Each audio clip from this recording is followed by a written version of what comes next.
Hello friends, Prince GS academy में आपका स्वागत है। जैसा कि मैंने आपसे वादा किया था कि हिस्ट्री की 1000 इंपॉर्टेंट क्वेश्चन की सीरीज लाऊंगा, उसी क्रम में मैंने 7 वीडियो अपलोड कर दिया है। इसमें प्रीवियस ईयर पर आधारित एनसीईआरटी के 20 महत्वपूर्ण प्रश्न है। ये मेरा 8वां वीडियो है जिसमें संगम युग से संबंधित 20 अति महत्वपूर्ण प्रश्न हैं जो किसी भी कॉम्पिटिटिव एग्जाम जैसे SSC CGL, CHSL, MTS, SSC CPU, SSC GD तथा रेलवे के विभिन्न एग्जाम जैसे railway NTPC, railway group D तथा सभी प्रकार के स्टेट एग्जाम के लिए अति महत्वपूर्ण है।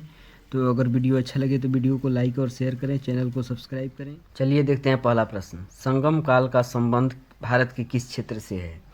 ऑप्शन ए उत्तर भारत, ऑप्शन बी दक्षिण भारत, ऑप्शन सी पूर्व भारत, ऑप्शन डी पश्चिम भारत। तो इसका सही आंसर होगा ऑप्शन बी दक्षिण भारत। संगम काल में पांड्य, चोल, चेर 3 राजवंशों का उदय दक्षिण भारत में हुआ था। ये देखते हैं दूसरा प्रश्न। संगम काल से किस राज्य का विवरण प्राप्त नहीं होता है? Option A Chola, B Chera, C Pandya, D Magadh. तो इसका सही आंसर होगा ऑप्शन डी मगध। ये देखते हैं तीसरा प्रश्न। करिकाल किस राज्य का शासक था? ए चोल राज, बी चेर राज, सी पांड्य राज, डी पल्लव। तो इसका सही आंसर होगा ऑप्शन ए चोल राज्य। करिकाल चोल राज्य का एक सबसे महत्वपूर्ण और शक्तिशाली शासक था। आइए देखते हैं चौथा प्रश्न।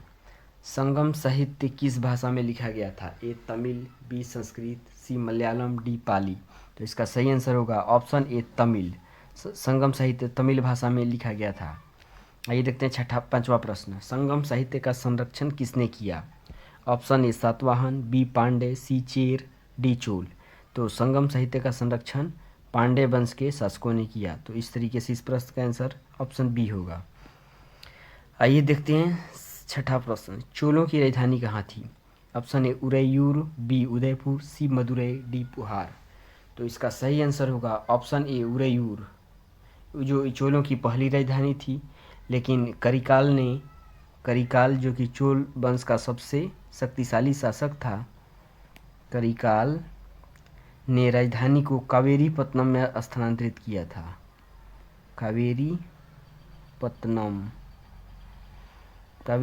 में चोलों की राजधानी को स्थानांतरित किया था करिकाल ने, लेकिन चोलों की प्रारंभिक राजधानी उरैयूर थी। ये देखते हैं सातवां प्रश्न। प्रथम संगम का आयोजन कहाँ हुआ था? तो इसके ऑप्शंस देखते हैं। Option A Madurai, option B Kapatapuram, option C Kanchipuram, option D Kerala. प्रश्न है प्रथम संगम का आयोजन कहाँ हुआ था? तो इसका ऑप्शन ए होगा सही आंसर होगा ऑप्शन ए मदुरै, या इसे मदुरा के नाम से भी जाना जाता है, मदुरा, जो कि जहाँ पर प्रथम संगम हुआ था। संगम काल का मुख्य व्यवसाय क्या था? प्रश्न नंबर 8। इसके ऑप्शन हैं ए व्यापार, बी कृषि, सी शिकार, डी पशुपालन। तो संगम काल का मुख्य व्यवसाय कृषि था। आइए देखते हैं 9वां प्रश्न। संगम काल में विदेशी व्यापार किस देश से होता था? ऑप्शन ए चीन, option B Rome, option C मिस्र, ऑप्शन डी जापान। तो इसका सही आंसर होगा ऑप्शन बी रोम। संगम काल में विदेशी व्यापार रोम से होता था। इसका विवरण पेरिप्लस ग्रंथ से प्राप्त होता है।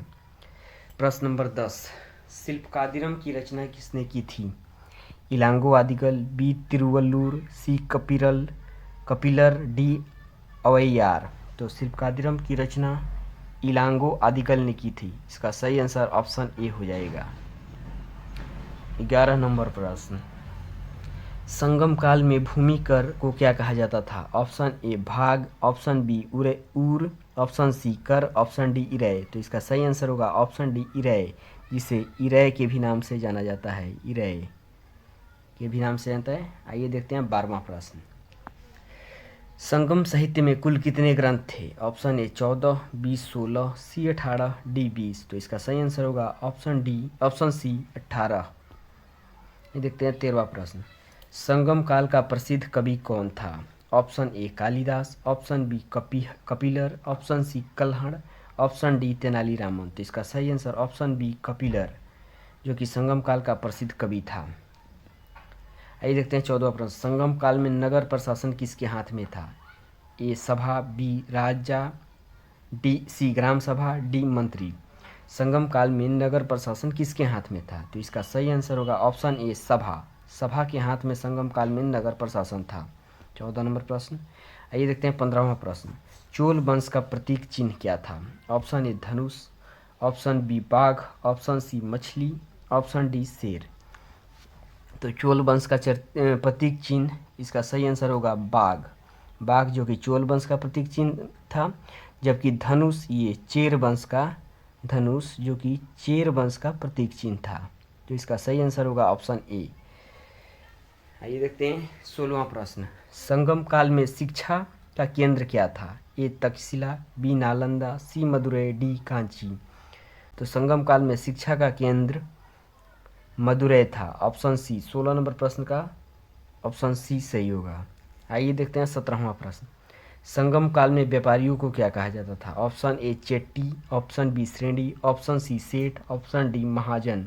तो इसका सही आंसर होगा ऑप्शन ए चेट्टी। संगम काल में व्यापारियों को चेट्टी कहा जाता था। संगम काल में दंड का उद्देश्य क्या था? ऑप्शन ए बदला, ऑप्शन बी सुधार, ऑप्शन सी मृत्यु, ऑप्शन डी अपमान। तो इसका सही आंसर होगा सुधार। दंड देने का मुख्य उद्देश्य ये था कि व्यक्ति में सुधार आए, न कि उससे कोई बदला लिया जाए, न उसका अपमान हो। आइए देखते हैं 19वां प्रश्न। संगमकालीन समाज कैसा था? ए सामंती, बी जनजातीय, सी सरल और नैतिक, डी औद्योगिक। तो इसका सही आंसर होगा ऑप्शन सी सरल और नैतिक। संगमकालीन समाज काफ़ी सिंपल और सोशल नैतिक था।